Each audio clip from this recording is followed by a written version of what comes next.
Siguradong hindi mo pa alam na merong marka ang Panginoon sa kanyang mga mananampalataya dahil ito nakalagay sa Revelation.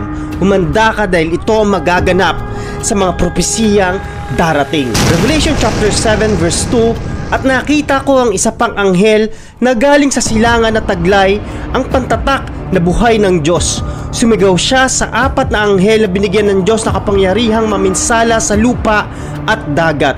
Sinabi niya, huwag muna niyong pinsalain ng lupa, ang dagat o ang mga punong kahoy hanggat hindi pa natin natatatakan sa noo ang mga lingkod ng ating Diyos. Ayon sa narinig ko, 144,000 tao ang lahat ng tinatakan mula sa 12 lipi ni Israel. Madalas nyo po marinig na merong mark of the beast galing sa Antikristo, kay Satan, sa false prophet sa huling panahon po or sa tribulation period. At maraming gagamitin ang kaaway o Antikristo ng mga sistema para itatakpo ang mark of the beast, which is 666. Pwedeng barcode, pwedeng RFID, pwedeng implantation, pwedeng tattoo. Hindi naka-specific po yan sa Bible. Kasi nga merong conflict po dito. Merong tribulation period na 7 taon na magaganap po bago ang pagdating ng Panginoong Hesukristo. Ito yung propesiya na hindi pinaniniwalaan ng marami. Pero hindi ibig sabihin noon na hindi naniniwala ang mga tao ay hindi na mangyayari. Asahan mo kapatid, kasi ito ang nakalagay sa Revelation chapter 13 verse 16. He required everyone, small and great, rich and poor, free and slave, to be given a mark on the right hand or on the forehead. No one could buy or sell anything without the mark, which was either the name of the beast or the number representing his name. Wisdom is needed here. Let the one with understanding solve the meaning of the number of the beast, for it is the number of a man. His number is 666. Huwag po kayong makonfuse, kasi ang mark of the beast ay para kay Satan at ang seal na galing sa Panginoon ay para sa mga mananampalataya. Dalawa po yan naglalaban sa tribulation period, kasi ibubuhos ng Diyos yung kanyang galit dahil nga sa tindi po na kasalanan ng mundo. Bago tayo dumating po sa pag-aaral sa mark of God, bakit nga ba magtatatak ng 666 sa panahon ng tribulation? Maraming takot na takot, baka kasi natatakan na sila o baka sapilitan ang pagtatatak ng 666 po sa mga tao sa tribulation period, which is, it is not true. Kahit sa panahon po natin, hindi ka pwedeng tatakan ng hindi mo alam, kasi ang mark of the beast required. Pero meron kang choice. Hindi ito sapilitan na kakaladgarin ka at mamarkahan ka. It is not just an economic control, pero may consequences kung hindi ka papayag sa tatakan nila. Ang sabi ng Revelation chapter 13 verse 17, and no one could buy or sell anything without the mark, which was either the name of the beast or the number representing his name. Kasi sobrang tindi ng magaganap po sa tribulation period. Kasi nga niyayanig na ng Panginoon yung mundo that time. Kahit yung mga likas na tubig o yamang mineral po ay sira that time. Kasi nga sa tindi po ng parusa ng Diyos doon sa mga lumalapastangan. God is just. Bakit niya ginagawa sa lupa iyan? Kung babaybayin nyo yung Revelation, kasi nga po sukdulan yung kasamaan. The sin is rampant kahit sa panahon natin ngayon. At mas magiging matindi pa sa tribulation, hindi lang nila tatalikuran ng pananampalataya sa Diyos, kundi kakalabanin nila ang Panginoon. At ang mangunguna dyan ay yung Antikristo. Para lang maunawaan mo kapatid, panahon po natin ngayon, marami na po nag-glimpse patungkol po sa mark of the beast. Actually, ito ay nire-represent na ng mga Antikristo, ng mga nagmamak kay Jesus. Even sa mga brand. Kaya ngayon iba, nagpapaiwas sa mga brand na merong nakalagay po na mark of the beast. Pero ang totoo neto, hindi ito yung parang itatago sa'yo tas mamarkahan ka.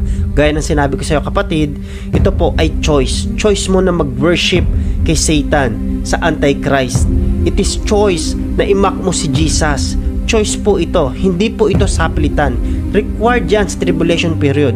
Pero sa panahon natin, makikita natin kung sino na yung mga lumalapastangan sa Diyos. Kaya yung mark of the beast, ito ay public declaration na wino-worship mo si Satan o wino-worship mo yung Antichrist at minamak mo ang Panginoon. Obvious na obvious po yung sign of the last days. Maraming umaako na tama sila kahit mali yung ginagawa nila. Matthew chapter 24 verse 23, kapag may nagsabi sa inyo, narito ang Kristo o naroon siya, huwag kayong maniniwala sapagkat lilitaw ang mga di tunay na Kristo at mga huwad na propeta. Magpapakita sila ng mga kagilagilalas na himala at kababalaghan upang malinlang kung maaari pati ang mga pinili ng Diyos. Tandaan nyo, ang mga ito, binibigyan ko na kayo ng babala habang hindi pa nangyayari ang mga bagay na ito. It is quite terrifying na kahit ang mga mananampalataya ay malalaglag po. Kasi kung hindi ka surrender totally kay Jesus, sa Word of God, sa presence ng Holy Spirit, kung hindi ka submitted sa Panginoon, pwede kang malaglag sa pananampalataya. Sa dami po ng temptation na ibinibigay ng gawa ng kaaway sa last days, inonormalize niya ang paggawa ng mali. Ididemonize niya ang mga tao at magiging possession ng tao ang paggawa ng kasalanan. Isipin mo mabuti, it is not a joke. Ang tribulation period ay sobrang tindi. Kailangan pang bumaba uli sa pangalawang pagkakataon ng kordero ng Diyos, ng Panginoong Hesus, para wakasan yung kasalanan dahil sobrang tindi ng ginagawa ng kaaway ng Diyos, si Satan, sa mga tao. Kaya manda kasi ito yung magaganap. Matthew chapter 24 verse 29, pagkatapos ng mga araw na iyon na matinding kahirapan, magdidilim ang araw, hindi na magliliwanag ang buwan, at mahuhulog ang mga bituin mula sa langit. Ang mga bagay sa kalawakan ay mayayanig at mawawala sa kani-kanilang landas. Pagkatapos, makikita sa langit ang tanda ng aking pagbabalik at maghihinagpis ang lahat ng tao sa mundo. Dahil dito, makikita nila na ang anak ng tao na dumarating mula sa ulap na taglay ang kapangyarihan at kalwalhatian. Sa malakas na tunog ng trumpeta ay ipapadala ko ang aking mga anghel sa lahat ng lugar sa mundo upang tipunin ang aking mga pinili.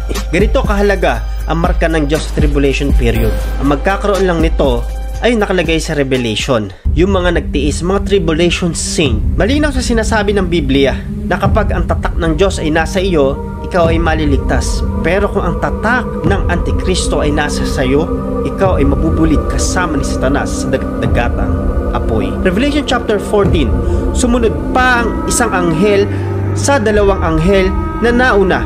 Sumisigaw din siya. Ang lahat ng sumamba sa halimaw at sa imahe nito at tumanggap ng tatak nito sa noo at sa kanang kamay, verse 10, ay makakaranas ng galit ng Diyos sapagkat parurusahan sila sa nagniningas na apoy at asupre sa harapan ng tupa at mga anghel ng Diyos. Ang usok ng apoy na magpapahirap sa kanila ay papailan lang magpakailanman. Araw, gabi ay wala silang pahinga sa kanilang paghihirap dahil sinamba nila ang halimaw. Ang walang tatak ng Diyos ay magkakaroon at makakaranas ng salot ng Panginoon, sunod-sunod na tribulation. After that, dahil sa kanilang public declaration na pag-worship kay Satan at sa Antikristo, sa imahe ng Antikristo, after ng matinding kapighatian sa mundo, hindi pa matatapos, mapupunta pa sa dagat-dagatang apoy. Gusto ko maunawaan nyo mga kapatid na matindi po ang mercy ng Panginoon. Matindi yung kahabagan at pag-ibig ng Panginoon. Pero sobrang tigas ng puso ng tao at pinatitigas ito ng paggawa ng kasalanan. It is not too late mga kapatid. Ito ang mensahe ng mark of God sa ating panahon. Kailangan nating maging sincere sa ating pagrepent. Magkaroon ng genuine po ang ating repentance. Yung pagtalikod natin sa kasalanan. Yes, hindi tayo naligtas sa ating paggawa ng mabuti. By the grace of God, huwag nating talikuran ng Diyos. Revelation 7 verse 2, at nakita ko ang isang anghel na galing sa silangan na taglay ang pantatak ng buhay na Diyos, na sumisigaw siya sa apat na anghel na binibigyan ng Diyos ng kapangyarihang maminsala sa lupa at dagat. Sinabi niya, huwag muna ninyong pinsalain ng lupa o ang dagat o ang mga punong kahoy hanggat hindi pa natin natatatakan sa noo ang mga lingkod ng ating Diyos Ayon sa narinig ko, 144,000 tao ang lahat ng natatakan mula sa lahi ng Israel. Sa ating panahon, ang mark of God, it symbolizes the protection ng Panginoon sa mga nananatili pa ring tapat sa Kanya. Seal that identify the faithful follower of children of God. It is security for the tribulation period. Literal na sinabi ng Revelation, walang in-specify kung anong tatak ito.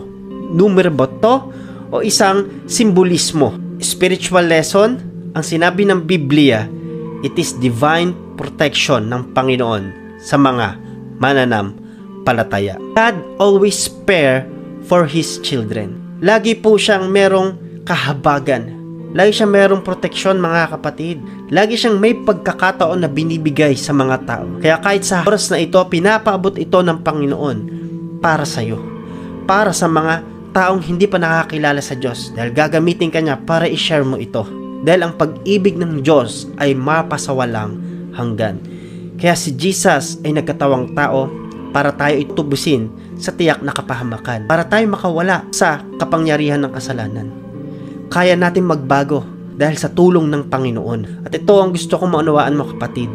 Inaabot tayo ng Panginoon. At ang divine protection ng Panginoon ay sumasa kanyang mga mananampalataya. At kung sumasampalataya ka sa Panginoon at nananatili ka na nasa kalooban ng Panginoon, God is with you. I hope na kumikilos sa iyo ang banal na Espiritu habang pinapakinggan mo ito. Gusto kong magpasalamat sa iyo na nakarating sa huling part ng video po na ito. Kung meron kong tanong, let me know in the comment section. Follow kayo, mag-subscribe kayo, share nyo ito sa unang taong mapapaisip po sa inyo. Ang prayer ko sa iyo, lalo kang lumago sa pananampalataya at di maagaw ng kaaway ang pinag-aralan natin na ito. Magpatuloy ka, ano man ang sitwasyon mo sa buhay. Manampalataya, manalig, huwag makinig sa gawa ng kaaway. Salamat po. Hanggang sa susunod na pagkikita natin, ito ang inyong lingkod, Pastor Gab Bueno. God bless po.